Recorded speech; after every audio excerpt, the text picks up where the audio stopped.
పొద్దునే ఒక కాల్ వచ్చింది, ప్రమోషన్ చేస్తారా అని. టాపిక్ ఏంటి అని అడిగితే కాంగ్రెస్ కి మద్దతుగా అన్నారు. అర్థం కాలేదు అని అన్నా. అంటే హెచ్సియుకి వాళ్ళు ఇట్లా చేసినారు కదా, దానికి మేము కొన్ని పాయింట్స్ పంపిస్తాం, కొంచెం మద్దతుగా మాట్లాడాలి. నేను చెయ్యను. మీరు చేసిందే తప్పు. నేను పార్టీలకు యాంటీ కాదు, కానీ మీరు చేసింది చాలా పెద్ద తప్పు. మళ్ళీ దానికి మద్దతు పలకడమేంది? మీరు ప్రకృతిని రూన్ చేసి ఫ్యూచర్ ని బిల్డ్ చేస్తా అన్నారు. ఫ్యూచర్ ని ఇక్కడ కూల్ చేసి ఫ్యూచర్ ని కడతా అన్నారు. అది కాకుండా ఆడోళ్ల మీద చేతులేసిండ్రు. మీకు ప్రకృతితో పెట్టుకుంటే, ఆడోళ్లతో పెట్టుకుంటే, ప్రకృతి ఆడోళ్ళు ఇద్దరు ఒకటే తెలుసా? రెండింటిని మీరు ఏదైతే చేయకూడదో అంతకంటే పెద్ద తప్పు చేసిండ్రు. మళ్ళీ మీకు మద్దతుగా మాట్లాడడం ఏంది? డబ్బులు ఇచ్చి మాట్లాడిపించుకోవడం ఏంది? ఏ ఇన్ఫ్లుయెన్సర్స్ అయితే ఇప్పుడు చేస్తారో, I don't know about them, maybe వాళ్ళు చేస్తారో చేయరో నాకు తెలియదు, కానీ మీరు చేస్తే గనక దానంత దరిద్రం ఇంకొకటి ఉండదు.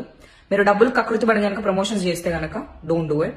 మీరు మనస్సాక్షిగా వాళ్ళు చేసిన తప్పా రైట్ అనేది మీకే తెలియాలి.